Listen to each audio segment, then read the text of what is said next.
Hello friends, இந்த Sunday கொஞ்சம் ஃப்ரீயாக இருந்த மாதிரி இருந்துச்சு. அதனால் நம்ம மாடி தோட்டத்தில் தைப்பட்டத்துக்கு தேவையான ப்ரிப்ரேஷன் ரெடி பண்ணலான்னு சொல்லிட்டு பழைய தொட்டியில் இருந்த மண்ணெல்லாம் எடுத்து கொட்டி கலர ஆரம்பிச்சாச்சு. இந்த பச்சை மிளகாய் செடியில் வந்து ஒரு 10 பச்சை மிளகாய் இருந்துச்சு. அதை வரைக்கும் எடுத்துக்கிட்டு இந்த பச்சை மிளகாவை எடுத்து போட்டாச்சு. ஏன்னா செடி கொஞ்சம் டல்லாக இருந்த மாதிரி இருந்துச்சு. இந்த வாட்டி வந்து கொஞ்சமாக ஹோம் கம்போஸ்ட்டு ரெடி பண்ணியிருந்தேன். அதாவது ஒரு மாதமாக நம்மளோட காய்கறி கழிவுகள் எல்லாத்தையும் போட்டு ஊற வச்சு ரெடி பண்ணுறது. இதில் வந்து ஒரு 4-5 பல் வந்து பூண்டு பல் முளைச்சிருந்தது. சரி, ஏதாவது ஒரு தொட்டியில் நட்டு வைப்போன்னு எடுத்து வச்சுட்டேன்.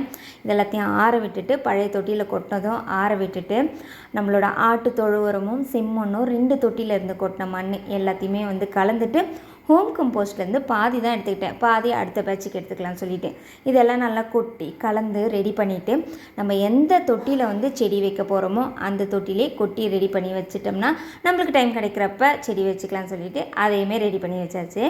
இந்த வீடியோ உங்களுக்கு பிடிச்சிருந்தா லைக் பண்ணி ஷேர் பண்ணி சப்போர்ட் பண்ணுங்கள். தேங்க்யூ. Happy gardening.